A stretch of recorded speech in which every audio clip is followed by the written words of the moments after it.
الیوم اکملت لکم دینکم، آج میں نے تمہارے لیے تمہارا دین کامل کر دیا۔ یہ آیت حجۃ الوداع میں عرفہ کے روز جو جمعے کو تھا بعد عصر نازل ہوئی۔ معنی یہ ہے کہ کفار تمہارے دین پر غالب آنے سے مایوس ہو گئے۔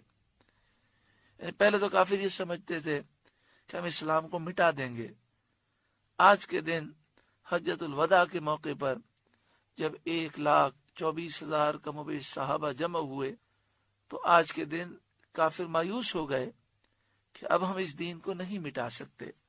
الیوم اکملت لکم دینکم، آج میں نے تمہارے لیے تمہارا دین کامل کر دیا۔ تو مراد یہ ہے کہ حرام اور حلال کے جو احکام ہیں وہ سب بیان کر دیے گئے، قیاس کے جتنے قانون ہیں وہ سب مکمل کر دیے گئے، کہ قرآن مجید فرقان حمید میں اصول بیان کر دیے گئے۔ اب یہ ایسے اصول ہیں کہ قیامت تک آنے والے مسئلے کا حل نکالا جا سکتا ہے۔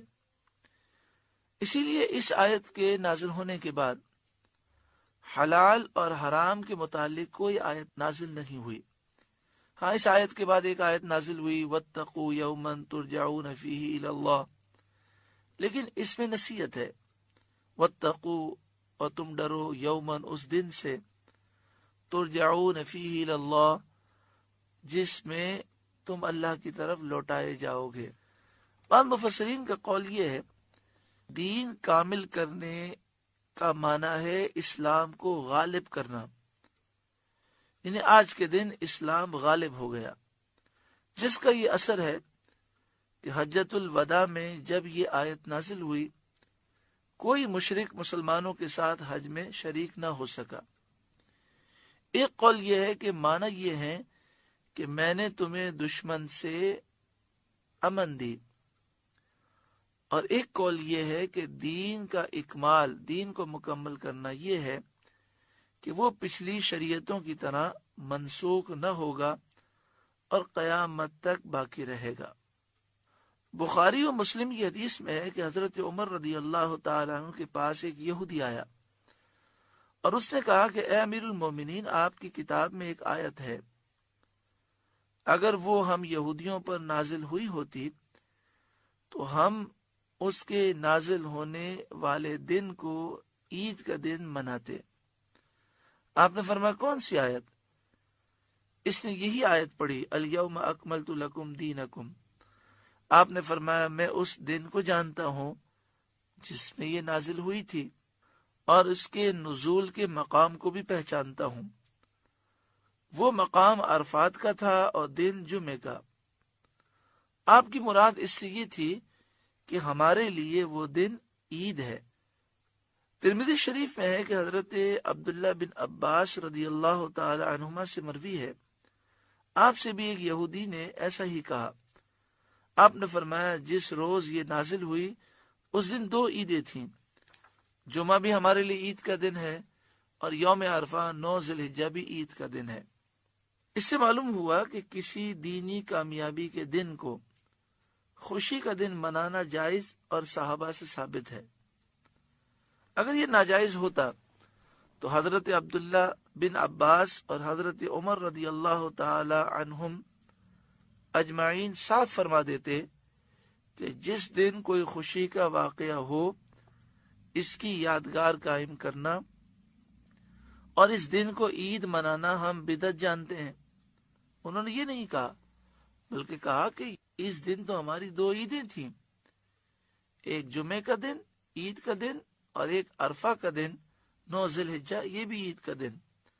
اس سے ثابت ہوا کہ عید میلاد منانا جائز ہے، کیونکہ وہ اللہ تعالی کی تمام نعمتوں میں سے سب سے بڑی نعمت کی یادگار ہے، اور اس یادگار کے لیے شکر گزاری کا دن ہے۔ اس سے یہ بھی ایک تاثر جو پایا جاتا ہے اس کا رد ہو گیا، جو کہتے ہیں کہ اسلام میں صرف 2 عیدیں ہیں۔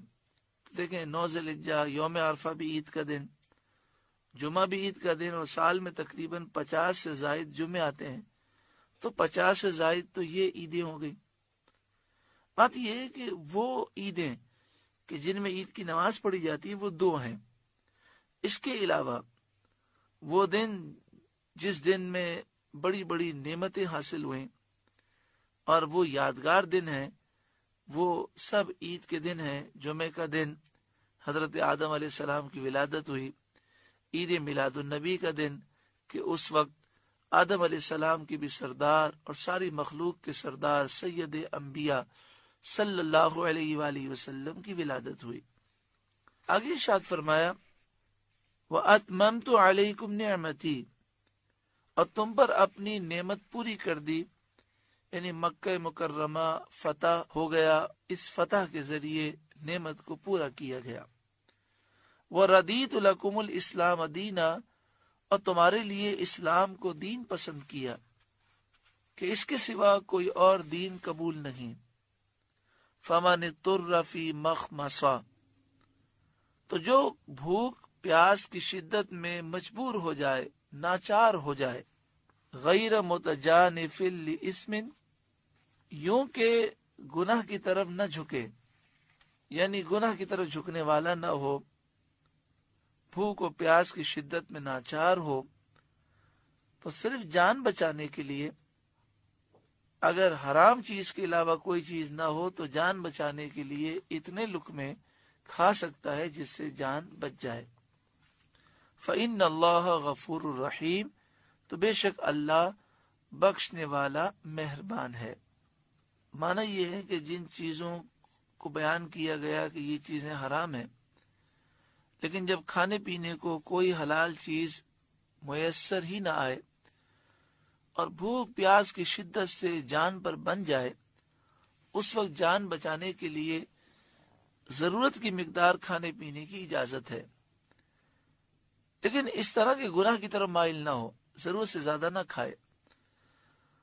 اور ضرورت سے مراد یہ ہے کہ اتنا کھا لے کہ جس سے جان بچ جائے اور جان جانے کا خطرہ باقی نہ رہے.